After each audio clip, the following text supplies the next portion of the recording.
Machine Head. Machine Head has been a band that has done a lot in the metal industry. Since 1991, they have done a lot in terms of bringing aggression, even throwing in some new metal, and then with their most recent offering, half the band quits.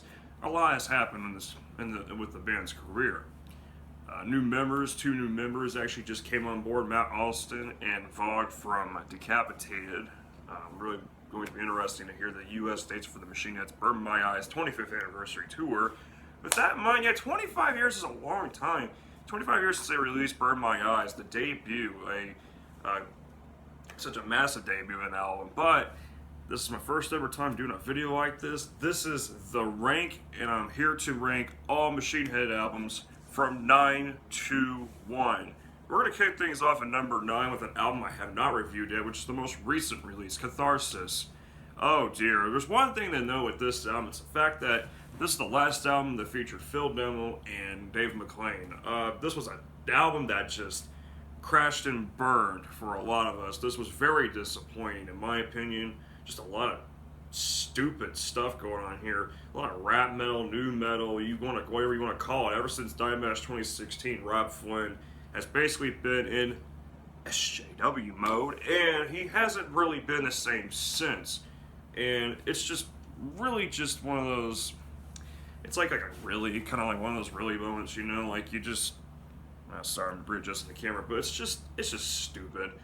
This was an album that just reeked with a lot of terrible stuff. Like just it's destroyed by lyricism. It's destroyed by just little rants, weird song pickups or whatever. There's a couple songs on here to try to really build this album up, but man, it just dumps it all in the damn dumpster. It's trash. The dumpster fire should not be revisited.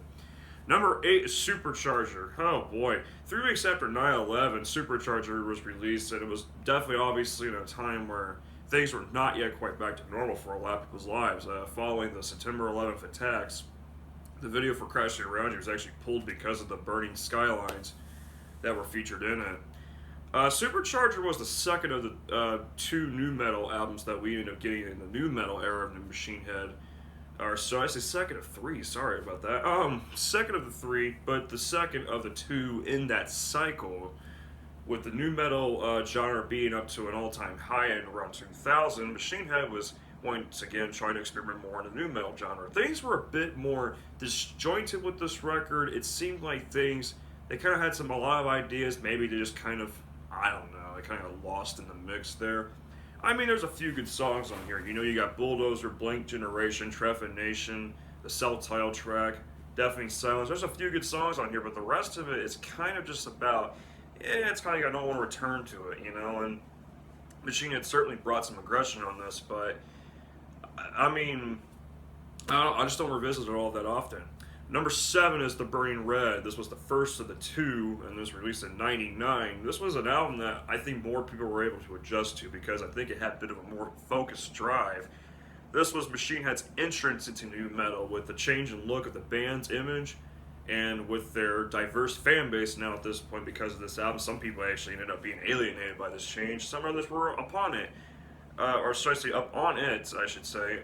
Songs such as From This Day and The Blood, the Sweat, the Tears really garnered some attention. From This Day actually featured Machine Head's first song in a commercial, so yeah, they were actually crossing some lines there, like in a good way too, you know, even with their changeover to new metal, which was being popular by '99 with bands such as Slipknot and Korn, Limp Bizkit, you name it.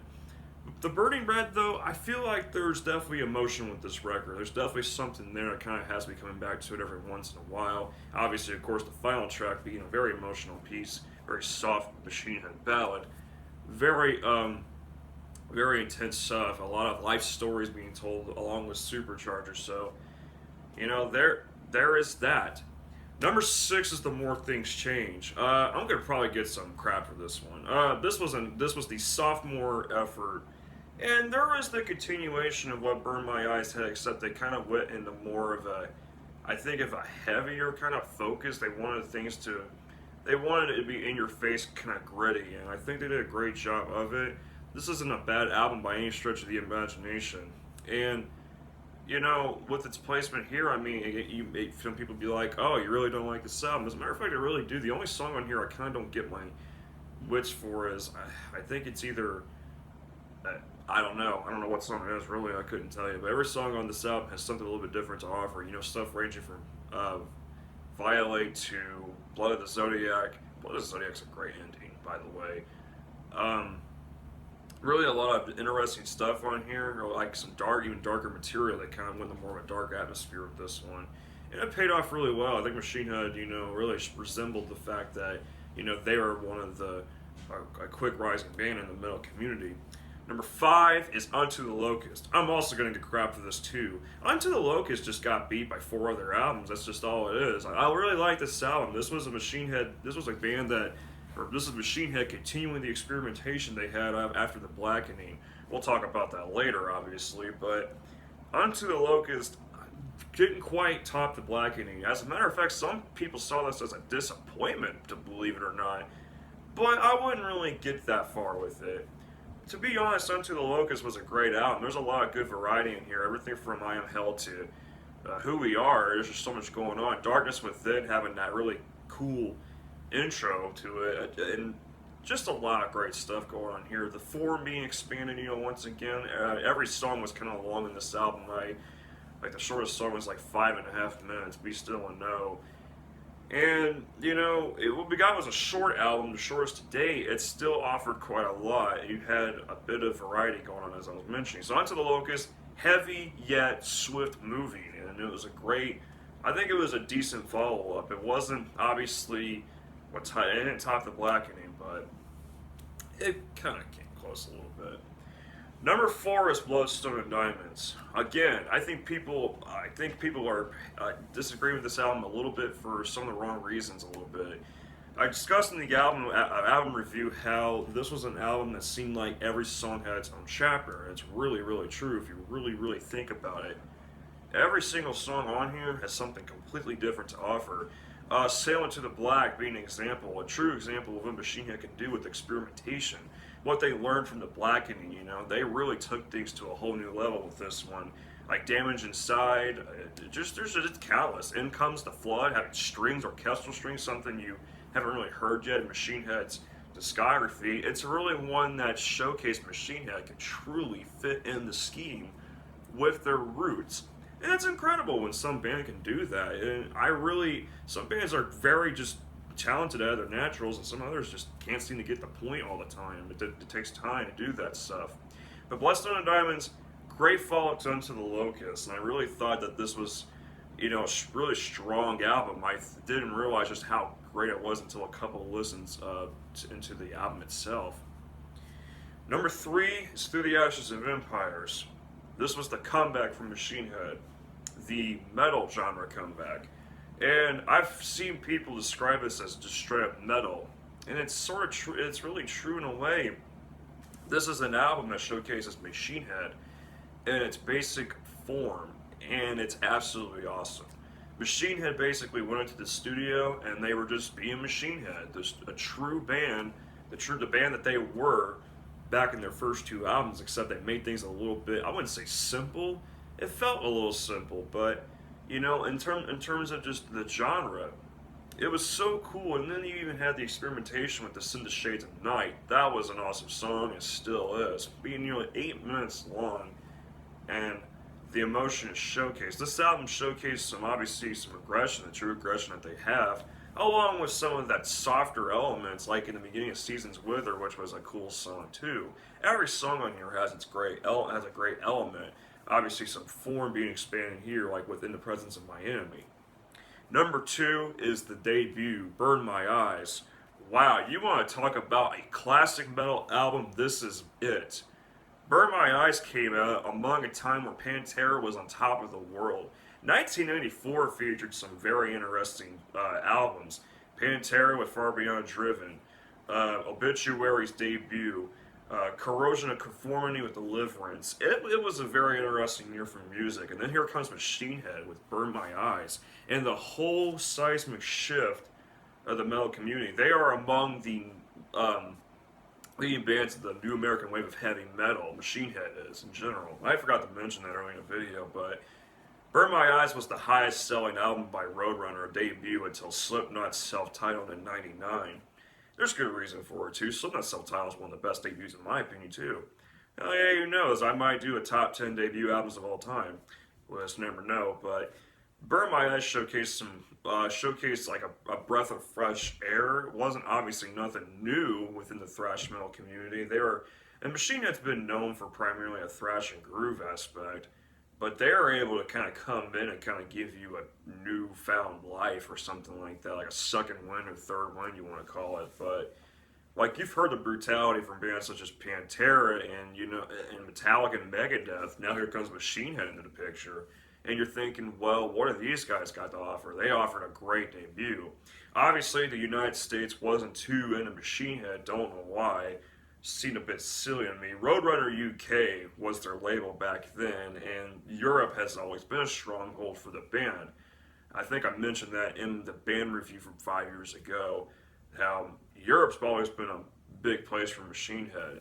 United States didn't really catch on until later on in their career. We're talking like through the Ashes era. So that was a long time for them to kind of finally figure out. It's not like they didn't tour in America during the time, it's just they weren't mainly on like the big shows, like like Rock on the Ring or like I don't know, Lollapalooza, who knows. That leads us to number one. I think number one's pretty obvious. I think it's been obvious since the get-go. It's The Blackening. Jesus. You want to talk about an album that just screams perfection. This is it. This is among my favorite albums of all time, and it's for a reason. The Blackening is an album that just takes you on a roller coaster that you never would have expected. They say, oh, it's inverted. Well, it's inverted, and it probably goes up like 500 feet in the air. Who knows? It just feels like it because the momentum these guys had into carrying into the album from Through the Ashes after that was a big success. This band, at first, when writing for the album, they had no indication that any song would be over 5 minutes. The 4 shortest songs were the first 4 songs written. And then you had songs like Halo, Wolves, Clenching the Fist, and the Sin. You had 2 10-plus minute songs on this album, 2 of the best songs in their entire catalog. Clenching the Fist of the Sin and A Farewell to Arms, which open and close the album respectively. There's a lot of great form expansion. There's a lot of nice ideas around here. With the form, expanding, you want something to really kind of captivate you. That's where songs like Clenching and Halo come into play.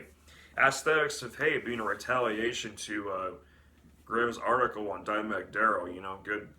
Goodbye and good riddance. That's ridiculous, by the way. That's absolutely trash of him doing that to one of the best guitarists of all time who was tragically killed on stage 15 years ago almost. Machine Head absolutely nailed it with this record. This has been considered album of the decade, and it's rightfully so potentially because this is an album that stuck true to people's hearts. This was Machine Head at its pinnacle, in my opinion. This is where Machine Head reached the top of their career, I think, and I don't think they're ever going to top The Blackening. I'm sorry, but this is an album that just cannot be beat. It's so unstoppable. The melodic notes, the riffing on this album, everything in between is absolutely well done. I don't know how much more carefully you can handle it. Well, I wanted to do this video because I wanted to just do it. I've been thinking about it for a minute. There's going to be more videos like this. This is called the Rank series, and this is the first of obviously a few more, obviously a lot more to come, but yeah, I wanted to do this. Machine Head being one of my favorite bands of all time, obviously despite the recent events of Rob Flynn over the last couple of years, they've acted kind of cuckoo. This is a band that's been, among the labels among the best, but there's obviously a lot of people that's turned their back on, especially Rob Flynn, because of what he's done. Trust me, I'm not a big fan of what he did either, but you have to respect the fact they've released a lot of great music, and that's all I can really say. I want to thank everyone for watching this video. Please stay tuned for more album reviews. I think I'm going to try and do Opus and Cut of Venom tomorrow if I can. If I can. That's a big if because I have a busy day tomorrow and Friday, so we will see. But stay tuned for more content on the channel. I hope you guys have a great rest of your day.